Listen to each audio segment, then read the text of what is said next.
예, 성탄절인데요. 이미 아시는 것처럼 내일 오전 11시에 성탄 축하 예배가 있겠습니다. 8절부터 보면 이제 포도나무에 대한 이야기가 나옵니다. 8절에서 주께서 한 포도나무를 애굽에서 가져다가 민족들을 쫓아내시고 그것을 심으셨나이다 라고 했는데, 여기서 포도나무는 이스라엘 민족을 말합니다. 이스라엘 민족을 포도나무에 비유하는 것은 비단 여기뿐만 아니라 성경 전체에서 그렇게 자주 등장하죠.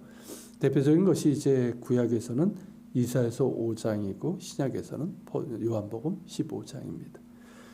이 시와 이제 직접적으로 연결되는 것은 이사야서 5장인데, 이 시와 함께 보면 이렇습니다. 하나님께서 가나안 땅이라는 포도원에 이스라엘이라는 포도나무를 심으셨고 온갖 정성을 다해 가꾸셨습니다. 여기까지는 이제 이사야 5장과 같습니다. 그런데 이 시에서는 12절에서 보는 것처럼 주께서 어찌하여 그 담을 허시사 길을 지나가는 모든 이들이 그것을 따게 하셨나이까 하면서 반문을 합니다. 이는 이제 아수르에 의해서 북왕국이 멸망하던 그런 때를 이제 배경으로 하고 있는데, 그것이 마치 포도원 담이 허물어지고 그래서 포도밭을 적들이 마구 짓밟는 것으로 그렇게 말하고 있습니다. 이 시에서는 이제 반문하는 것만 있지만 이사야서 5장에서는 그 구체적인 답이 나옵니다. 하나님께서 직접 하신 대답입니다. 그 대답은 이렇습니다. 하나님께서 포도원을 만드시고 극상품 포도나무를 심으시고 온갖 정성을 다해서 가꾸시고 돌보셨는데, 그러므로서 기대한 것이 있으셨다는 겁니다. 그것이 뭘까요? 좋은 열매입니다. 그러니까 좋은 열매 맺기를 원하셨습니다. 그렇다면 좋은 열매는 무엇일까요? 이사야서 5장 7절에 보면 하나님께서 그들에게 원하신 열매는 정의와 공의입니다. 즉 하나님 나라의 열매입니다. 당연한 것이죠. 하나님께서 이스라엘 택하신 것은 그들로 하여금 하나님 나라의 열매를 맺는 백성이 되게 하는 것이었습니다. 살아계신 하나님만을 경외하며 하나님의 공의와 사랑을 닮아가면서 그 열매, 즉 하나님 나라의 열매를 맺기를 바라셨습니다. 그것이 그들을 택하신 이유이고 그들이 맺어야 될 열매였습니다. 그런데 그들이 맺은 것은 좋은 열매가 아니라 들포도 열매, 즉 아무짝에도 쓸모없는 것들만 맺었다는 것입니다. 구체적으로는 7절에서 말하고 있는 것처럼 그들에게서 정의를 바라셨는데 포악을 행하였고, 그들에게 공의를 바라셨는데 도리어 그들 안에 약한 자, 억압받는 자들의 울부짖음이 가득하다는 것입니다. 하나님 나라의 열매, 즉 공의와 사랑의 열매가 아닌 정반대의 것들로 가득하다는 것이죠. 이렇게 포도원에 심은 포도나무가 열매를 맺지 못하면 어떻게 할까요? 베어버리든지 아예 포도원을 없애버리는 겁니다. 하나님께서 그렇게 하시겠다는 겁니다. 포도원 담을 허물고 황폐하게 할 것이라 말씀하십니다. 그리고 실제로 그렇게 되었습니다. 이 시에서는 아직 남북왕국이 멸망당하기 전이기에 포도나무를 구해달라고, 이스라엘을 구해달라고 간구하고 있지만 그러기엔 너무 늦었습니다. 그들이 맺은 열매로는 도저히 하나님의 긍휼과 자비를 기대하기 어려운 상태였습니다. 자신들이 썩어져 가고 있는 것도 모르고 계속해서 하나님께 돌아가기를 거절하고 죄악과 불순종 가운데 있었으니 아삽의 후손같이 몇몇 사람들이 기도한들 과연 하나님의 준엄한 심판을 피할 수가 있었겠습니까? 너무 늦은 것이죠. 하나님 나라의 열매를 맺기 위해서 이스라엘 택하셨다는 것은 우리에게도 동일한 부르심이고 부르심의 목적이기도 합니다.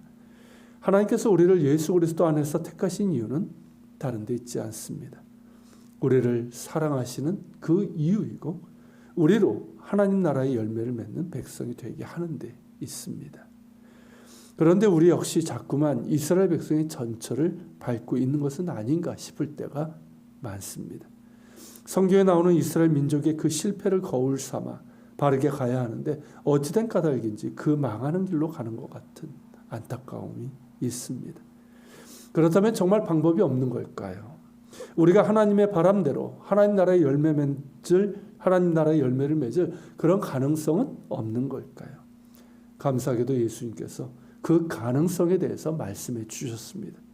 그것이 바로 요한복음 15장의 포도나무 비유입니다. 거기에서 예수님께서는 자신이 포도나무요, 아버지는 농부이고 우리는 그 가지라 하셨습니다. 그러면서 열매 맺을 수 있는 방법을 말씀해 주셨습니다. 4절, 5절이죠. 제가 읽어드리겠습니다. 내 안에 거하라. 나도 너희 안에 거하리라. 가지가 포도나무에 붙어있지 아니하면 스스로 열매를 맺을 수 없음 같이 너희도 내 안에 있지 아니하면 그러하리라. 나는 포도나무요 너희는 가지라. 그가 내 안에 내가 그 안에 거하면 사람이 열매를 많이 맺나니 나를 떠나서는 너희가 아무것도 할 수 없음이라. 방법은 아주 간단합니다. 복잡하지 않습니다. 간단 명료합니다. 뭡니까? 예수님 안에 거하는 겁니다. 포도나무이신 예수님께 꼭 붙어 있는 것입니다. 즉 이 말은 예수님과 인격적인 관계를 맺으면서 예수님으로부터 영적 양분을 받아야 한다는 겁니다. 예수님이라는 포도나무에 붙어 있어서 그 양분을 받은 가지는 자연히 예수님이라는 열매를 맺게 된다는 것입니다. 포도나무의 열매가 제대로 맺어서 상품 가치가 있을 때는 5년이 지나야 합니다. 즉 처음에는 더디고 그 열매도 작습니다. 그렇지만 예수님 안에 계속 거하면, 예수님께 계속해서 붙어 있으면 결국에는 예수님이라는 열매를 맺게 된다는 것이죠. 그리고 그 열매는 구체적으로 무엇일까요? 예수님께서는 사랑이라고 하셨습니다. 맞는 말이죠. 예수님은 하나님의 사랑 아닙니까? 그 사랑 안에 하나님의 공의도 담겨 있습니다. 즉 예수님은 하나님 나라 그 자체이십니다. 그러기에 우리가 예수님 안에 있을 때, 예수님께 붙어 있을 때 우리는 자연스럽게 예수님 닮은 사랑과 공의의 열매, 예수라는 열매를 맺게 됩니다. 그렇게 예수님을 닮은 열매를 맺을 때 아버지 하나님께서 영광을 받으실 것이요, 그 열매로서 우리가 예수님의 제자임이 증명되게 된다는 것입니다. 이스라엘 백성들은 이런 열매를 맺는 데 실패했습니다. 그러나 우리는 가능합니다. 왜입니까? 우리 안에 임마누엘의 주님께서 계시기 때문입니다. 우리와 함께하기 위해서, 그래서 우리로 하여금 하나님 나라의 열매 맺게 하시려는 예수님께서 오셨고 지금도 성령님을 통해 우리와 함께 계십니다. 더불어 우리에게는 예수님께서 친히 앞서가신 길이 있고 우리에게 가르쳐 주신 하나님 나라의 복음이 있습니다.